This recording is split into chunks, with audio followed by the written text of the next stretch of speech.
Tea Party movement was a right-wing populist political movement within the United States. It takes its name from both the Boston Tea Party and it being an acronym for Taxed Enough Already. The movement was mixed in regards to its ideology ever since its founding, but let's go back to the beginning. The Tea Party was credited by beginning as early as 2002 as a website started by the Koch bros founded group Citizens for a Sound Economy, though of course its more formal founding is attributed to Ron Paul's 2008 presidential campaign and the subsequent election of Barack Obama, though some more attributed to the direct calling for a Tea Party by CNBC newscaster Rick Santilli on the floor of the Chicago Mercantile Exchange. Beginning in 2009, people known as teabaggers started protesting to bring these issues to light. They were less organized at first, but slowly started to get more formally organized by the 2010 midterms, even having a congressional caucus at the time. At the time of the midterms, it was reported that 138 candidates were at least somewhat affiliated with the Tea Party movement. How did they get organized so fast? Well, the Koch brothers, through their political advocacy group, Americans for Prosperity, gave Tea Party groups and politicians $45 million during the election cycles.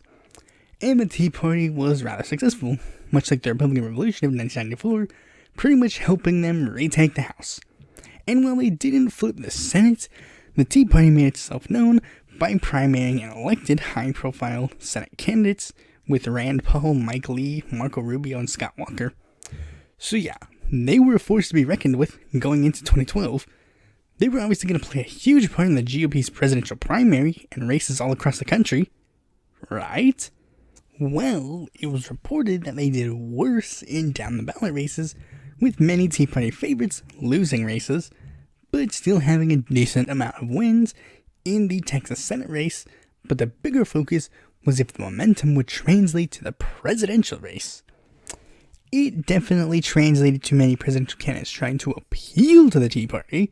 Ron Paul, Herman Cain, Michelle Bachmann, Newt Gingrich, and Gary Johnson trying to be the ideal Tea Party Republican to take the movement to the presidency. Heck, there were even 2 Democrats that tried to appeal to the Tea Party. Well, of course, none of them won. The GOP did try to give an olive branch to the movement, with Paul Ryan being seen as a Tea Party favorite, and Gary Johnson and Virgil Goode gave Tea Partiers a choice in the general election. By this time, the movement was starting to get wildly disorganized and was quickly dying, but even when they tried to get more formally organized, things didn't necessarily go so hot, as in 2013, it was revealed that the IRS was targeting political groups seeking tax exemption for intensive scrutiny based on their names and themes. The 2 most targeted terms were the terms Tea Party and Occupy. And the Tea Party didn't really seem to come back to full force until the 2016 presidential election.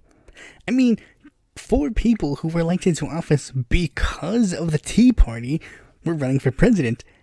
I'd say the Tea Party was well on its way to completely changing the GOP. Now, did any of them win the Tea Party support?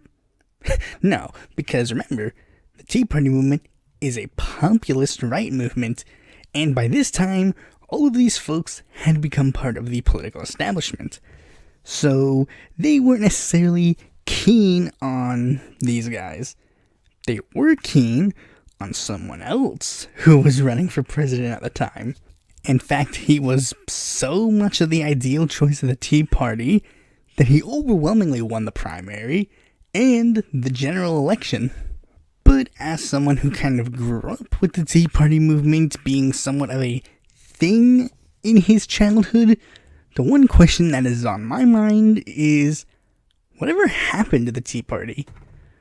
Well, there was no formal dissolution of the movement, but considering the movement was able to accomplish its main goal of replacing Barack Obama with a person who identified with the Tea Party movement, and the populist pendulum now shifting to the left side of the political spectrum with the rise of Bernie Sanders, the Tea Party movement has pretty much dissipated, though of course it still has people who seem quite Tea Party-esque in Congress.